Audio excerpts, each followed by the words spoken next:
قلنا لهم عندنا مجموعه صوتيه نغنيو لا بي اي لو فيفر انسامبل. قال لك نو حبسي الغناء كان ماذا بيك خير وروحي قراي قران. واش دخلك؟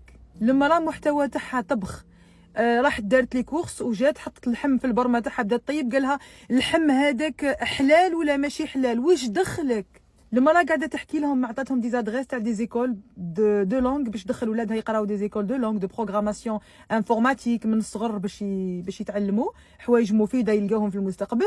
قالها هي والمدرسه القرانيه دخلتيها واللغه العربيه علمتيه، واش دخلك؟ وحده ثاني قاعده تنعت لهم كيفاش ينسقوا اللباس، كيفاش يلبسوا توندونس و ان ميم طون شيك اي تو بلا ما يدخلوا دون لا فولغاريتي.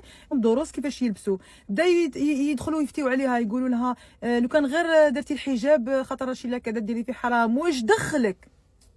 يجي رمضان يبداو كاملين يعسوا، يخرجوا شغل الواحد حطهم عساسين ميم با يخلصوا، يعسوا شكون اللي صايم وشكون اللي مش صايم. صايم فطر رمضان. واش دخلك؟ الناس هادو اللي جايين تهضروا بالدين هكا وتبداو تفتيو على الناس وانتم فونات بيرسون فو نافي اوكان ستاتيو يعطيكم الحق باش تدخلوا في حياه الاخرين وتبدا تفتيلوا هذيك حلال وهذيك حرام وتبدا تقولوا انا راني في نطاق الامر بالمعروف والنهي عن المنكر.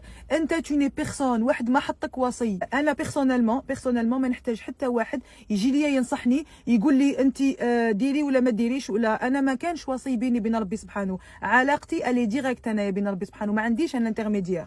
D'accord? Et je n'ai pas besoin d'intermédiaire. Ou pareil, je pense pour la plupart et la majorité. On n'a pas besoin d'intermédiaire باش يجي ينعتنا ويوري لنا رانا كل قارين ونعرفوا وعلى بالنا. اوكي انت تلها غير في روحك برك. هادو الناس عندهم واحد التكبر هكا، بديتي تحكي معاه في تو ديبا معاه في ان سوجي ولا يبدا يدخل لك الحلال والحرام، يبدا يقول لك زوج جمل ولا ثلاثه حافظهم نقراهم ولا سمعهم ولا ما باليش وش هو. نلتها في كون غير تلتهاو في روحكم برك وتخليونا نعيشوا حياتنا ترونكيل. كل واحد يلتها في روحه، واحد ما راهو محطوط وصي على واحد اخر. رانا اون 2025 كل واحد يلتها في روحه.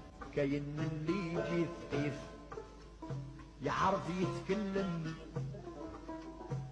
بالكتاب والرسول وسادات الاشراف، يخدعك غير بالحليف يقسم ويعظم السبحة راه من وراها عامل زرمان.